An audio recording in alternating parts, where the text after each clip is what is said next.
एक रिपोर्ट के मुताबिक देश में अमीरों की संख्या बढ़ी है और आगे भी अल्ट्रा हाई नेटवर्थ इंडिविजुअल यानी UHNI की संख्या बढ़ने की बात कही गई है। आज के खर्चा पानी में हम इसे पर विस्तार से बात करेंगे, जानेंगे कि कौन होते हैं ये UHNI, इस रिपोर्ट में क्या खास है। इसके साथ ही समझेंगे कि एक तरफ अमीर बढ़ रहे हैं तो दूसरी तरफ ये भी दावा किया जा रहा है कि देश में अमीरों और गरीबों के बीच की खाई बढ़ी है। इसके अलावा जानेंगे कि रिजर्व बैंक ऑफ इंडिया ने किस कंपनी को पेमेंट एग्रीगेटर के रूप में काम करने की मंजूरी दी है। नमस्कार, मेरा नाम उपासना है और आप देख रहे हैं द लल्लन टॉप का डेली फाइनेंशियल बुलेटिन खर्चा पानी।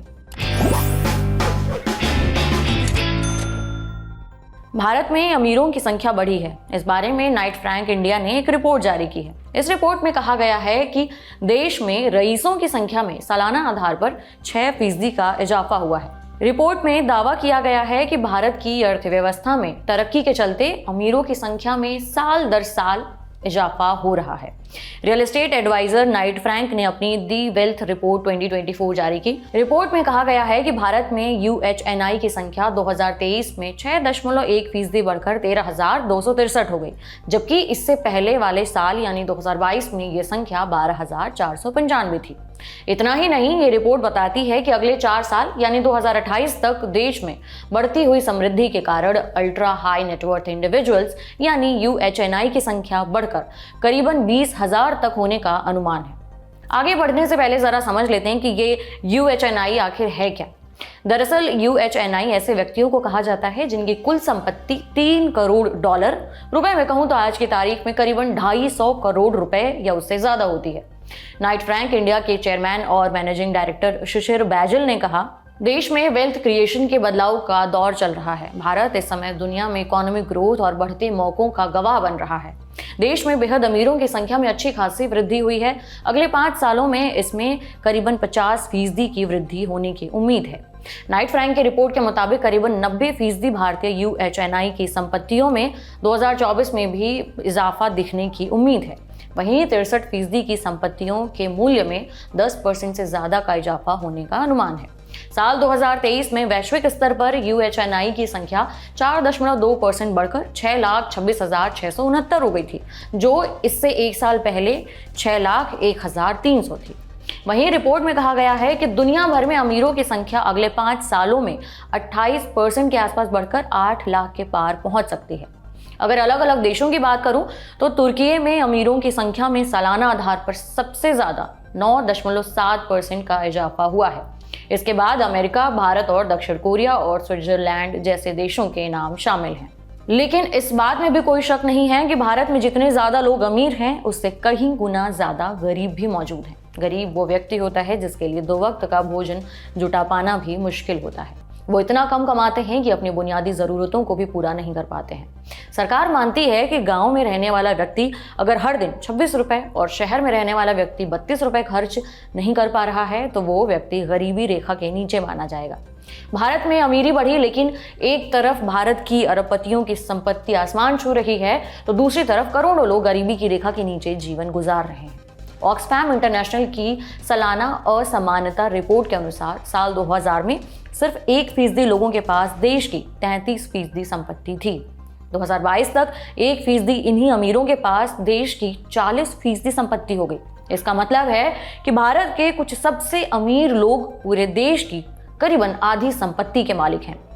रिपोर्ट में बताया गया है कि देश के 100 सबसे अमीर लोगों की संपत्ति करीबन 55 लाख करोड़ है। हालांकि भारत में गरीबी का अनुपात लगातार गिर रहा है। संयुक्त राष्ट्र की कुछ महीने पहले एक रिपोर्ट आई थी, उसमें बताया गया था कि गरीबी कम करने के मामले में भारत को बड़ी कामयाबी मिली है। भारत में 2005-2006 से 2019-2021 के बीच में 41.5 करोड़ लोग यानी 41.5 करोड़ लोग गरीबी से बाहर आए हैं। यह जानकारी global multi dimensional poverty index में सामने आई है, जिसे यूनाइटेड नेशंस डेवलपमेंट प्रोग्राम और ऑक्सफोर्ड यूनिवर्सिटी ने जारी किया है।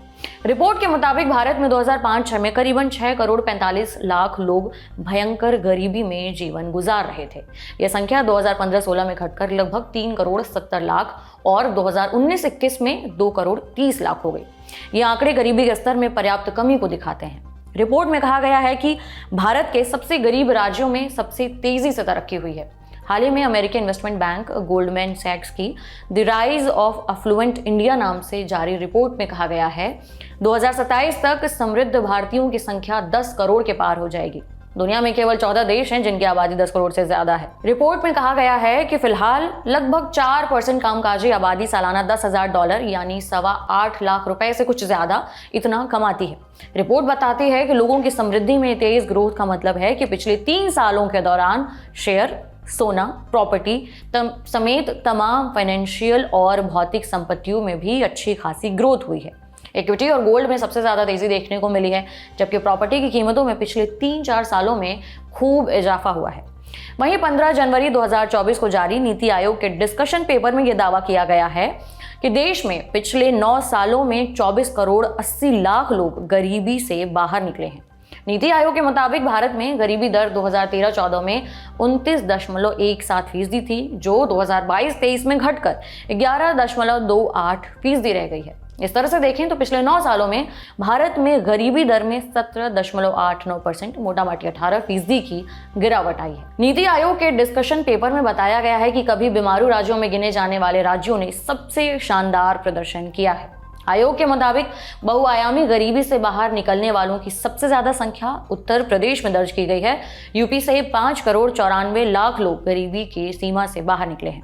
उसके बाद बिहार और तीसरे नंबर पर मध्य प्रदेश है। बिहार में 3.77 करोड़ यानी करीबन 3.25 करोड़, मध्य प्रदेश में भी 2.3 करोड़ यानी 2.25 करोड़ से कुछ ज्यादा, और राजस्थान में भी करीबन 2 करोड़ लोग गरीबी के दलदल से बाहर निकले हैं। नीति आयोग की रिपोर्ट बताती है कि मल्टी डायमेंशनल पॉवर्टी इंडेक्स के सभी 12 इंडिकेटर्स में आमूल-चूल सुधार देखने को मिला है।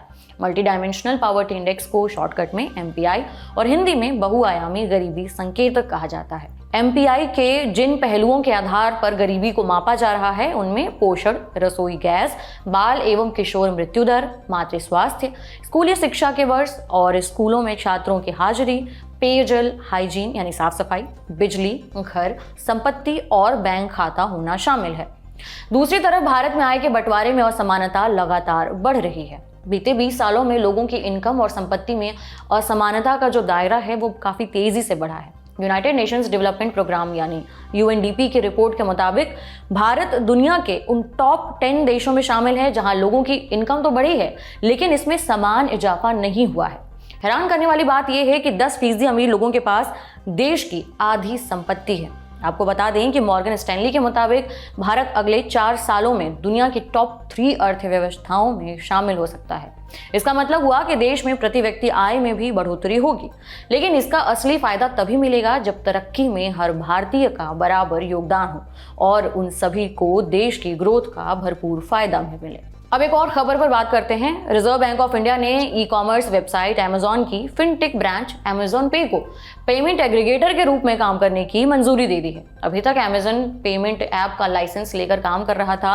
अब अमेजॉन अपने प्लेटफॉर्म के जरिए ई-कॉमर्स लेन देन की सुविधा दे सकता है। अमेजॉन की फिनटेक शाखा अमेजॉन पे के पास प्रीपेड पेमेंट इंस्ट्रूमेंट का लाइसेंस है। ये अमेजॉन पे, बैलेंस, मनी जैसी वॉलेट सेवाएं देने की इजाजत देता है। अब अमेजॉन को पेमेंट एग्रीगेटर के रूप में काम करने की मंजूरी मिल गई है। साल 2024 की शुरुआत के बाद से 10 कंपनियों को लाइसेंस जारी किए गए हैं। इनमें जोमैटो, एमस्वाइप, ज़ोहो, स्ट्राइप वगैरह शामिल हैं। ये था आज का खर्चा पानी। आपके लिए ये बुलेटिन लिखा था हमारे साथी प्रदीप यादव ने। कैसी लगी ये तमाम जानकारी हमें ज़रूर बताएं कमेंट बॉक्स में, और अगले एपिसोड तक अपना ख्याल रखें। शुक्रिया।